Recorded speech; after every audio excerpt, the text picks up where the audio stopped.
L'école, c'est tout de même une institution qui entre en dialogue, en résonance avec la société, et de facto, le numérique devient, de mon point de vue, un élément incontournable de l'univers scolaire. On ne peut pas considérer que le numérique est l'avenir de l'école parce qu'il pose au moins autant de problèmes qu'il amène de solutions.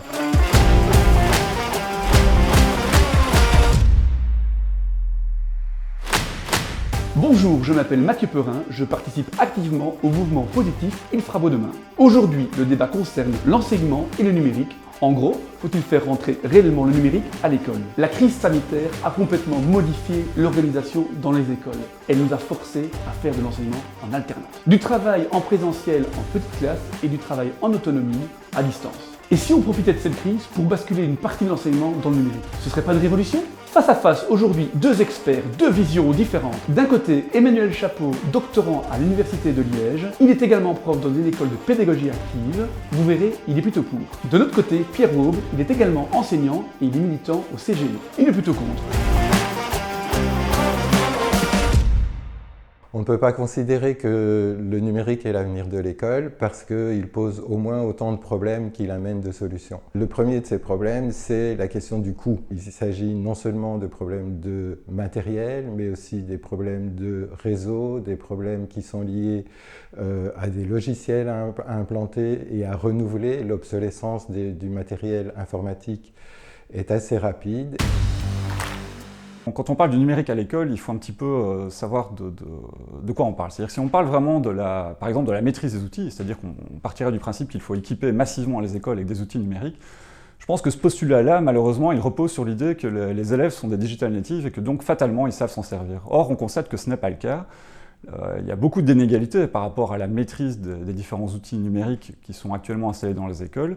Et donc, un des rôles de l'école, notamment, c'est de former les élèves à ces outils ou à ces usages et de réduire de ce fait certaines inégalités. Le numérique pose au moins deux types de problèmes. Le problème d'impact environnementaux, on sous-estime l'impact sur la consommation d'énergie et sur les problèmes qui sont liés à la consommation de métaux rares et à la production de déchets non recyclables.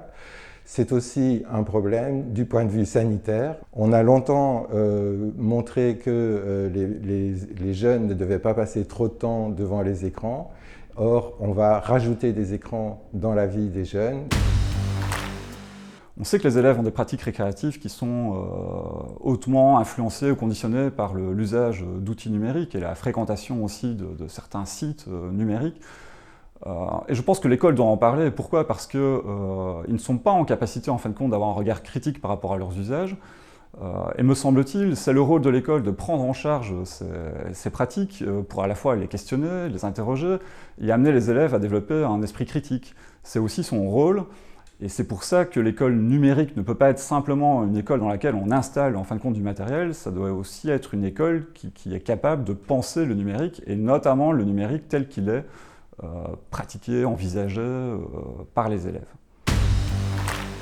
Le numérique véhicule aussi une série d'idées fausses. La première, c'est que le numérique favoriserait l'autonomie des élèves. En fait, les études montrent que l'autonomie est en fait, au contraire, une condition nécessaire à l'usage du numérique et que les élèves sont loin de maîtriser toutes les compétences qui leur donnent cette autonomie. La deuxième idée fausse serait que le numérique augmente la motivation aux apprentissages. Les études montrent aussi que la motivation augmente au début, c'est-à-dire quand on commence à utiliser le numérique parce que ça change l'outil qui est utilisé. Mais les études montrent que ce qui est important pour la motivation, c'est le type d'activité qui est proposé aux élèves et pas le média lui-même. C'est-à-dire qu'en fait, ce que le numérique peut apporter, on peut l'apporter aussi avec d'autres pédagogies qui sont par exemple des pédagogies actives. Je dirais enfin que le numérique, c'est aussi l'occasion de développer des pratiques qui sont plus créatives, collaboratives ou autonomes. Mais attention, je dirais que ces éléments ont toujours été développés par l'école. Moi, je travaille dans une école Freinet et c'est pratiquement des piliers fondamentaux de cette manière d'apprendre. Mais toujours est-il que le numérique, il ouvre des possibilités.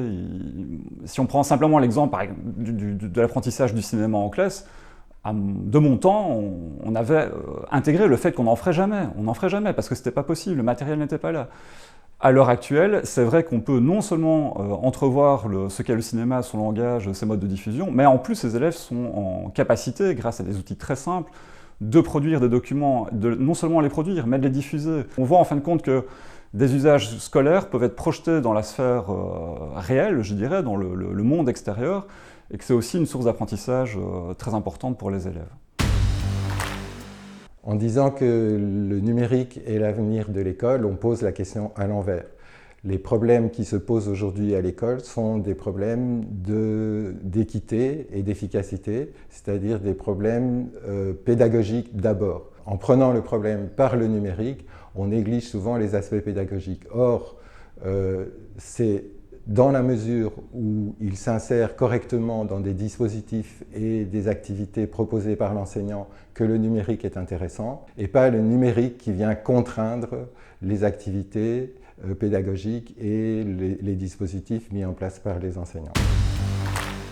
Alors, en ce qui me concerne, je suis très opposé à une vision instrumentale du numérique et de voir le numérique en fin de compte comme l'opportunité de préparer dès leur plus jeune âge, nos élèves à des activités professionnelles qui intègrent le numérique. Mais toujours est-il qu'on ne peut quand même pas faire comme si le numérique n'avait pas gagné tous les espaces, ou en tout cas beaucoup d'espaces professionnels actuellement, et qu'à tout le moins les sensibiliser à cet aspect-là dans le cadre scolaire me semble quelque chose de fondamental.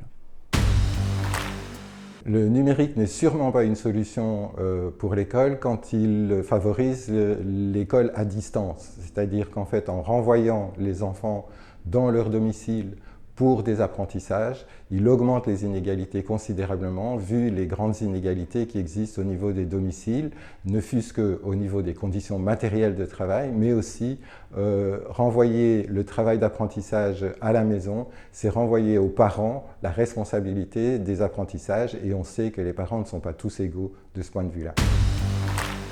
Donc pour conclure, je dirais que l'école numérique, en tout cas telle que moi je l'envisage, ce n'est absolument pas l'école que nous vivons pour l'instant, c'est une école qui répond à une situation d'urgence. Ok, des cours sont diffusés en ligne, déposés sur des plateformes, ok, des enseignants entreprennent des visios, mais ils ont peu de contrôle sur les apprentissages réels qui sont menés.